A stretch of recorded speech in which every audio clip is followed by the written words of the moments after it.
Hello and welcome to Community Report. I'm Vicki Pritchard. Howard Rotz is with us this evening. He's the author of Drugs, Crime, and Violence. Howard, welcome to the show. It's a frightening book and it's nonfiction, so it makes it doubly scary as far as I'm concerned. Tell us a bit of your background and how you came to author this book. Okay, I've got a little bit of an unusual job history. I got out of business college at UC, and in 5 years there, what I basically learned that I wasn't cut out for business. So I managed to get a job as a parole officer and really enjoyed that. Very interesting work, but it was pretty clear to me that I really didn't know what I was doing, and I managed to get a scholarship back and went to graduate school at UC and got a master's degree in counseling. When I got out of graduate school, the country was kind of in the midst of the heroin epidemic. What time was this? What 1972. Okay.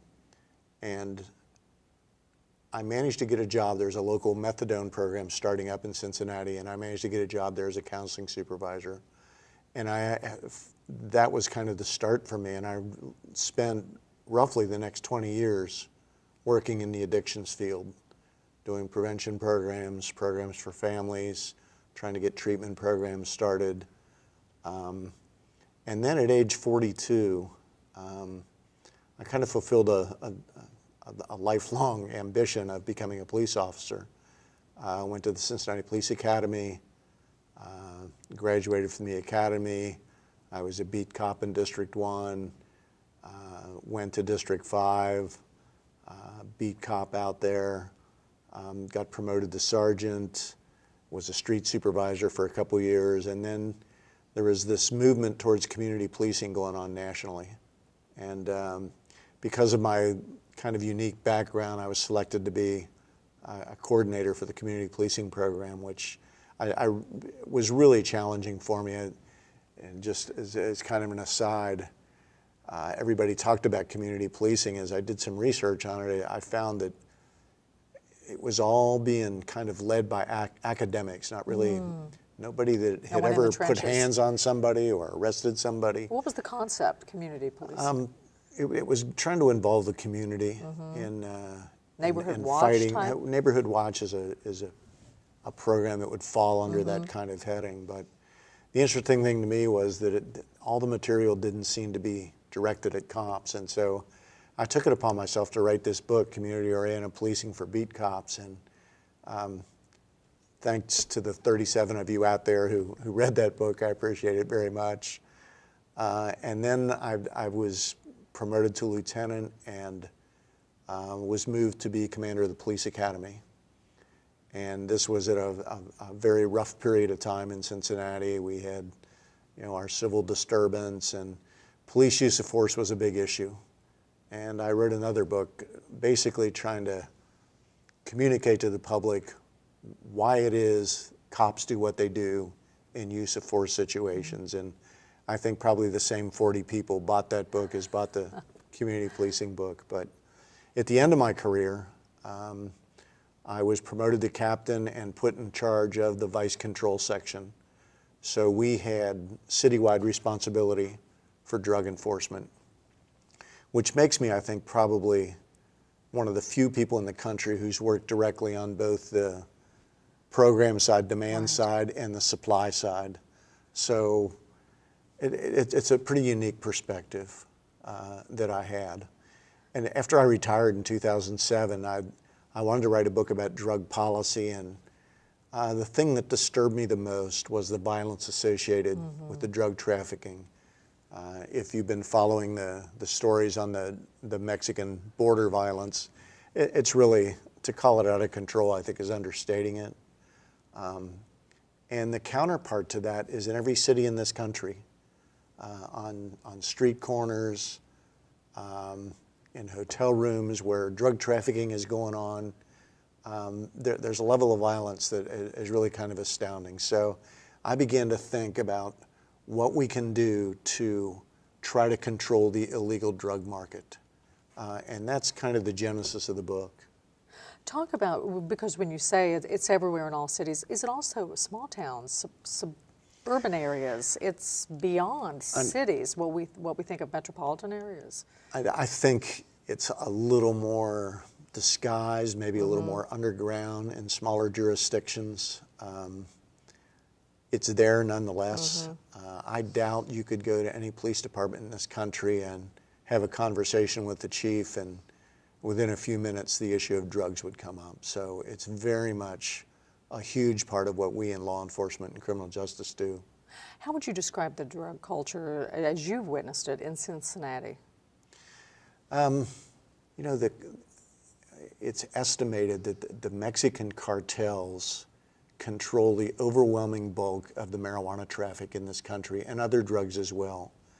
You know, their major problem is not so much getting the drugs into the country and distributing through their network. It's dealing with the volume of cash that comes from the business. I mean, just logistically, it's much harder to deal with this huge stack of money, much harder to hide, much harder to smuggle than it is with the actual drugs. So, you know, the research says that 90% of the revenue that comes out of the drug market is at the retail level, where we have a guy on a street handing somebody in a car a baggie of marijuana or crack or heroin and with money in exchange.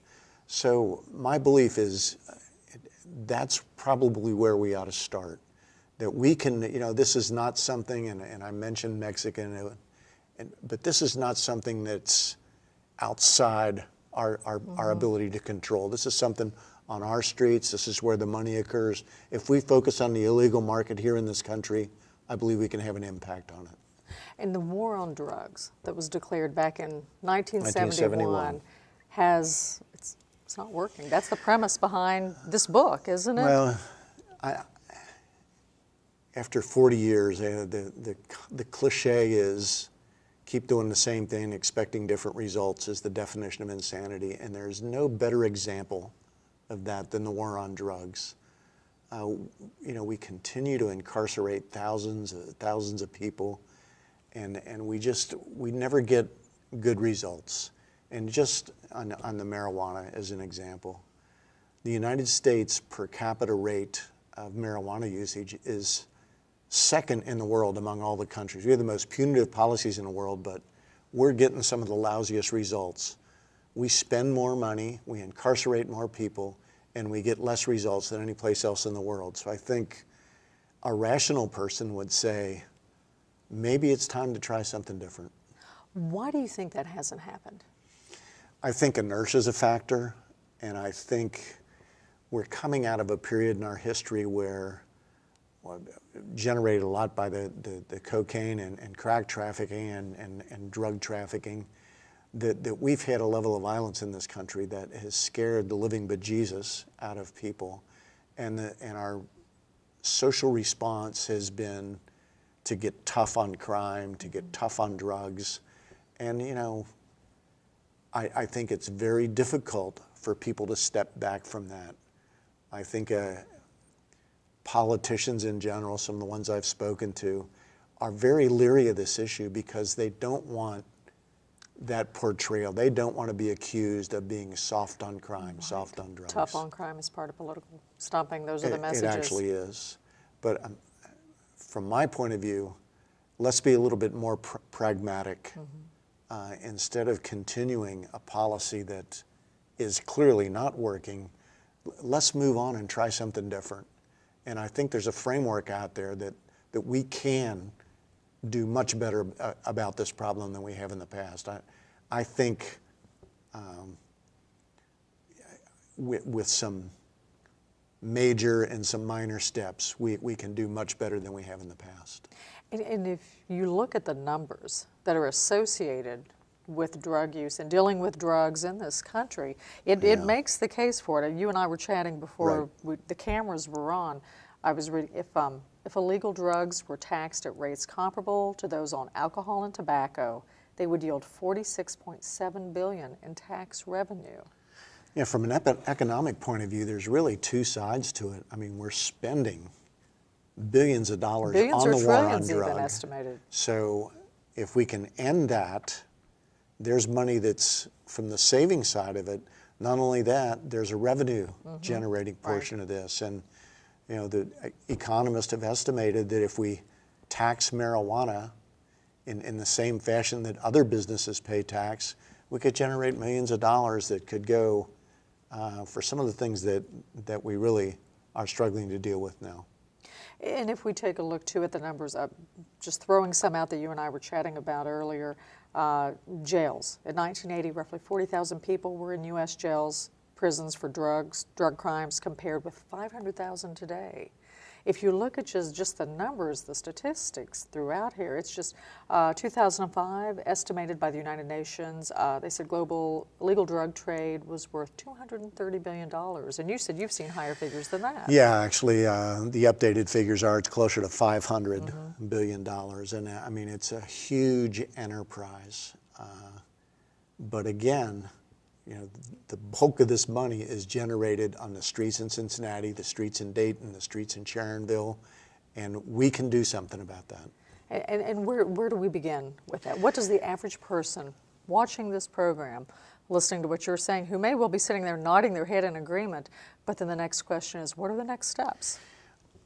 I think the most important first step for us to take is the legalization of marijuana. And before people watching have a stroke, let me explain what we're talking about. And first I need to say that, again, my interest is in doing something about the violence that's associated with this. Right.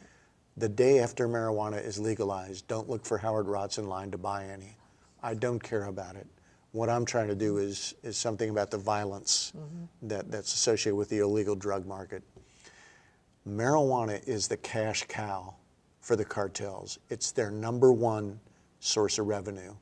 The estimates are that 60% of the revenue that goes to the cartels comes from marijuana. It's their number one product.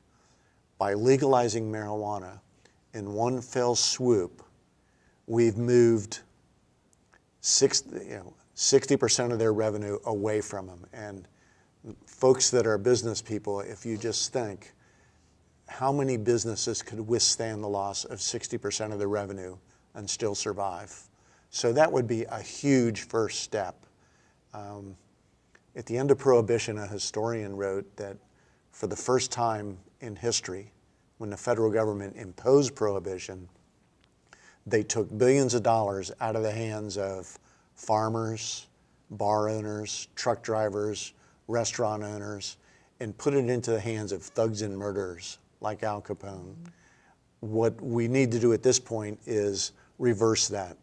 We've got these billions of dollars going to thugs and murderers. We need to take that money, put it in the legal, regulated economy, and shut these folks down. And I think a distinction to make, Howard, is when you talk about drugs and violence, you're talking about the violence within the business and the industry. These are the people who are it's violence over drug deals, it's over territorial business transactions, more so than just these are people who are high on drugs, what have you, that are just out on some killing spree. It's about that the industry, so to speak. Is that correct? Probably the bulk of the violence associated with drugs is associated with drug prohibition. It's related to trafficking of the drugs. It's not an outcome of taking the drugs. So that's an important point to make. Right. Yeah. I think with the marijuana thing, and the second thing that we do, I know what I'm thinking of. You were asking about, traffickers killing each other, and the innocent people get caught up in this, and it's a little bit difficult for me sometimes to just lay this off on all the people, and everybody gets killed in a drug transaction deserves it, and the innocent people get caught up in this thing. And think about this. I mean, somebody who's willing to shoot somebody as part of a drug deal is the same person you may inadvertently cut off on I-75 right. or give a crooked look to in a convenience store. These are folks that live by violence. They don't care who you are. Right. And we see the violence right here on our own streets. I know we were do. talking about the young boy From LaSalle. LaSalle. Yes. I mean, it's just an example of a thing that really kind of disturbs the cop in me almost more than anything, is to see these suburban kids, on a lark, thinking it's a big adventure to go and buy some drugs in the city. And, these guys out there, they're in business, they're in a violent business, and they stay in business based on their ability to use violence. When drug dealers get ripped off, they don't really have the option of calling the police. They have to take care of themselves. So we send these kids who believe they're on some kind of lark or adventure. They go into these situations, and before you know it, they are in deep over their heads. Mm-hmm. And at that moment when money and drugs changes hands, very bad things can happen, as did in this particular case. And you discussed that in one of your blog posts. Right. Teach your children, as you say. I hope every parent out there sits down for a serious conversation with their kids and makes it extremely clear to them that one of the most dangerous things they can do is go get some drugs from some dealer that they don't know somewhere. I mean, it's just, these guys see these kids coming, and it's a little bit like wolves watching the sheep come. It's just, they're in over their heads in a heartbeat, and it's too often tragic outcomes. Howard, what about other drugs, such as, it seems like we've seen a resurgence, proliferation of heroin? There's a faddish nature to drug use. Heroin was big when I first got involved in this in the 70s, and then we moved to powder cocaine, and then crack, and methamphetamine showed up, and now we're back to heroin. Why does it evolve in such a way? Part of it is, as a society and as a people, we have sort of short-term memory.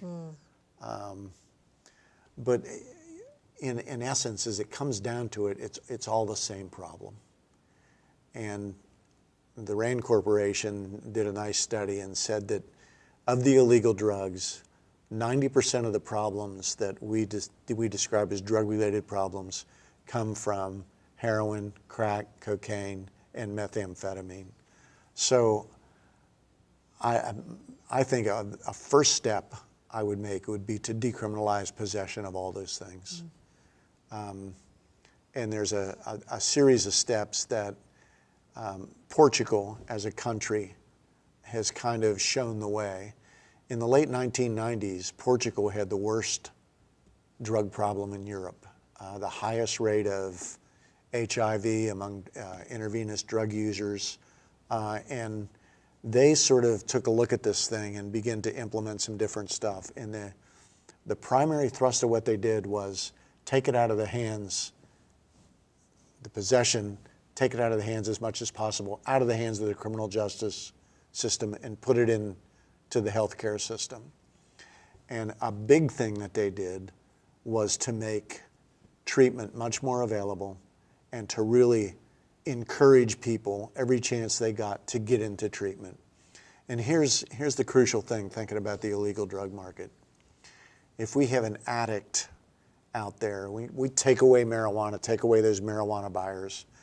The people that are left in the illegal market are the high volume customers, are drug addicts. There are people who are out there 24/7. They're committing crimes to support their habit. They are the best customers for the illegal drug market. So how do we get those people out of the illegal drug market? In my view, we ought to be getting people into treatment as much as possible, because every day we take you as an addict, we move you out of the illegal market, put you into treatment. Now the cartels have lost a high volume customer, one of their very best customers.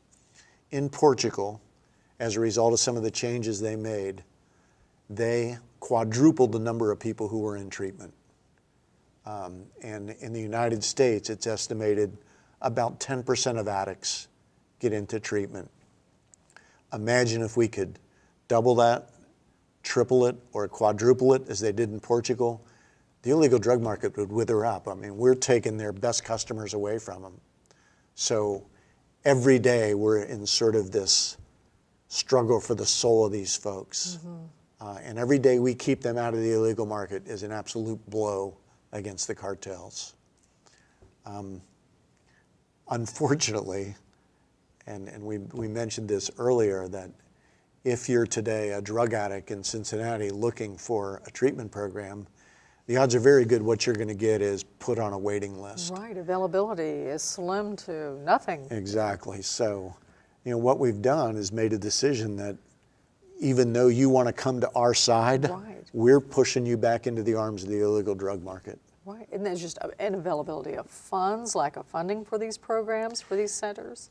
And to think about that, how, and it is costly, it takes money. Sure. It's not as costly as putting people in jail. Right, exactly.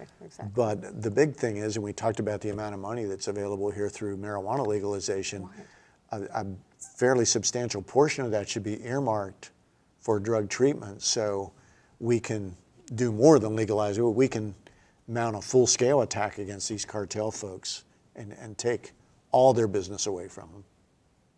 And that's really what I'd love to see come out of this. Howard, what's the reaction been to your book? Everybody I've talked to has been pretty positive, and I don't know whether people are afraid to offend me, although it's never really slowed people down in the past. But everybody I've talked to, generally with some thought, says it makes a lot of sense. Why don't we do it?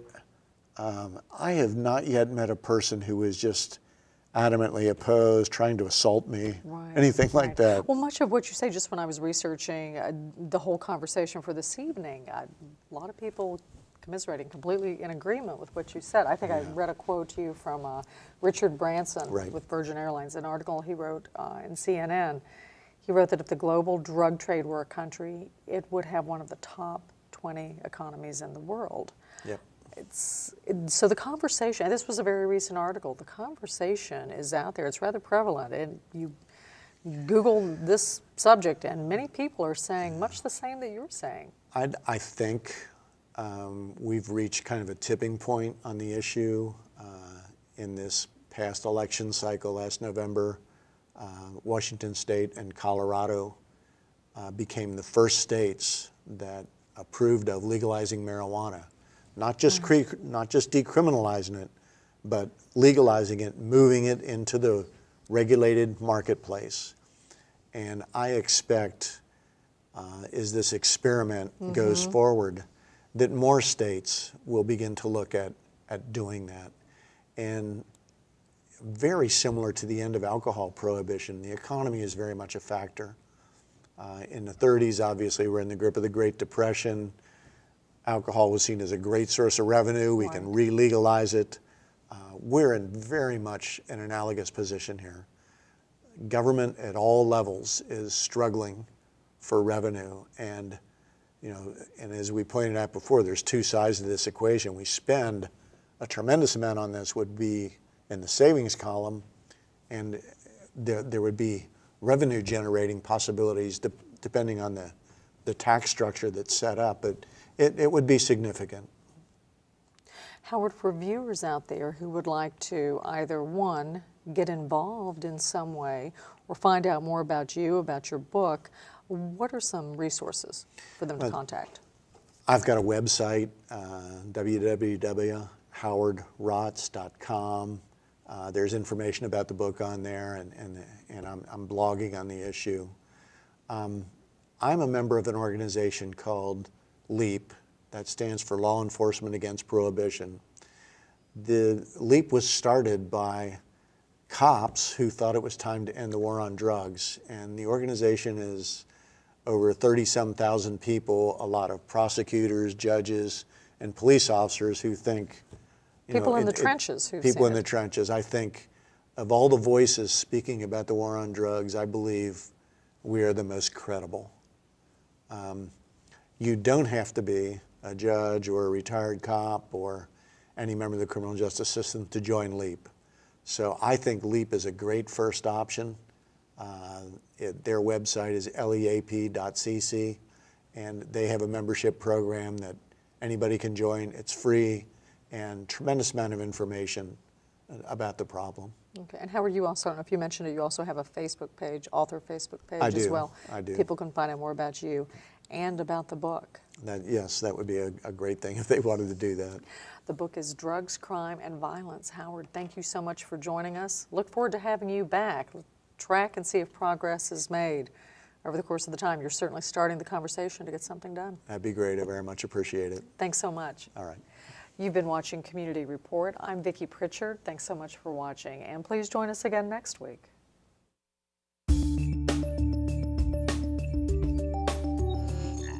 If you're a community leader and interested in being on Community Report, give us a call here at the ICRC 772-4272.